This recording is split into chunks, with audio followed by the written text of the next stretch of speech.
You now have an idea on how you'll solve situational problems involving conic sections?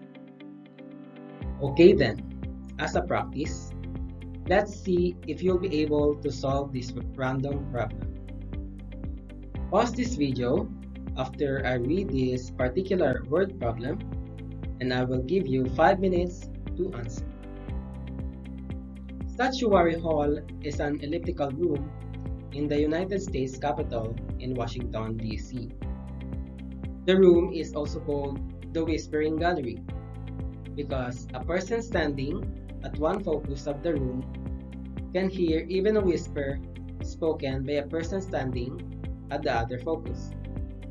This occurs because any sound that is emitted from one focus of an ellipse will reflect off the side of the ellipse to the other focus.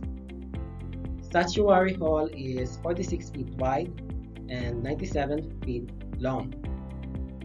How far apart are the two foci?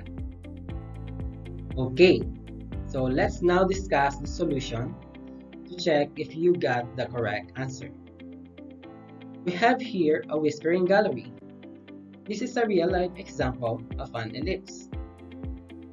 So it is an enclosure or room where whispers can be clearly heard in some parts of the gallery. Such a gallery can be constructed by making a ceiling in the shape of a semi-ellipse. So if a person stands at one focus and speaks or even whispers, the sound that is made bounces off the ceiling and gets reflected to the other focus. Thus, if two people stand at a foci, ignoring their heights, they will be able to hear each other. So again, to visualize, of course, it is better if we will illustrate it and then we will put it in the Cartesian coordinate system so that we can identify the dimensions of the semi-ellipse for us to solve what is being asked in the problem, which is the distance between the foci. So let's say we have here this one. This is the Cartesian plane, and then this curve here, this one right here, this is the whispering gallery. So as you can see, we use again the origin as the center with the floor of the room on the x-axis. So again, it is better if you will maximize the use of the origin so that we can solve it easier. So the width here is also equivalent to the height of the semi-ellipse at the center,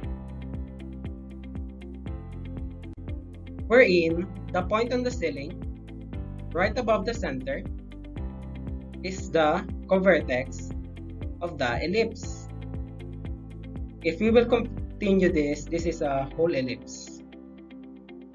So after that, we now compute the value of C, or 2C, which is the distance between the foci.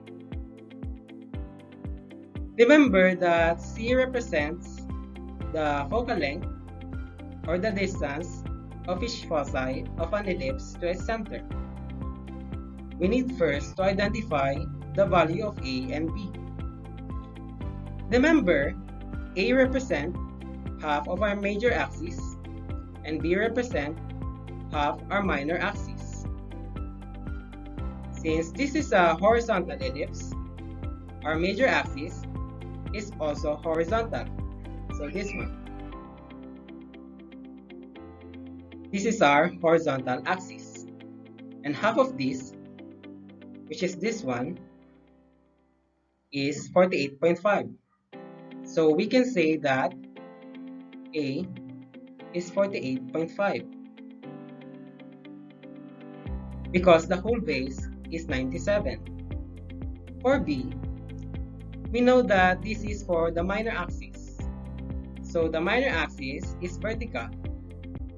So this segment right here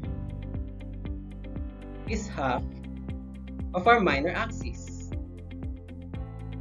Since our figure is a semi-ellipse and this one is 46, so B is 46. Using these values that we know, let's use this and substitute to our formula that relates the quantities A, B, and C. Recall that it is A squared is equals to B squared plus C squared. So C squared is equals to 48.5 squared minus 46 squared. So calculating this, it is 236.25. So computing for the positive square root, so C is equals to B the square root of 105 all over 2. So we need to find the distance between the foci. So recall that it is equals to 2C. So calculating, we have 2C is equals to 2 times E times the square root of 105 over 2. So 2 will be cancelled. Therefore, the value of 2C is equals to B the square root of 105, or approximately equal to 30.74. So this must be in feet. So that is our final answer. How did you do our activity? If your answer is correct, great job! It means you now understand how to solve situational problems in Conics. If not, don't worry, you still can try in our next game called Choose Your Iconic Field. This activity involves some fields that are related to your chosen track: STEM, or Science and Technology, Engineering, and Mathematics. So here, we will be encountering a problem about a real-world applications of conics in some field of professions, exactly one for circle, parabola, ellipse, and hyperbola. We have here architecture, astronomy, medicine, and optics. So each represents the category of the problem you will solve. I will give you first 10 seconds to choose the icon representing the field that you think you can answer its corresponding problem. Let's start.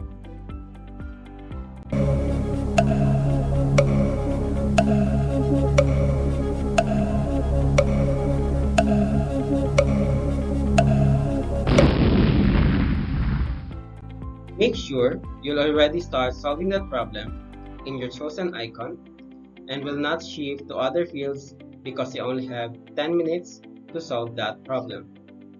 Now that you have chosen, let's now look at the problem corresponding to your chosen field. So are we good? Ready? Pause this video for 10 minutes and try to solve that problem. Okay, did you come up with an answer on time? Okay then, let's check if your answer is correct. First, for architecture, if your answer is 3.33 feet, then your answer is correct. Next, for medicine, if your answer is 3.75 centimeters, then you are right. Now, for astronomy, if your answer for perigee is 363,291.50 kilometers, and for apogee, 405,508.47 kilometers, then your answer is correct. And lastly, for optics, If your answer is negative 12 plus 12 square root of 5, 0, then your answer is correct. So that ends our discussion for conics. And before we end this video, I will give you first an assignment. Remember the math mean we interpreted at the start of our discussion? Your assignment now is to create your own, similar to that one, but this time with application of concepts related to conics. You are going to put some of your learnings in our previous discussion here in this meme. So here are some of the examples for your guide. For circle, for parabola, for ellipse, and then hyperbola. So here is our rubric for math meme. So that's it for today. I hope you learned something about solving situational problems involving conic sections, and until next time.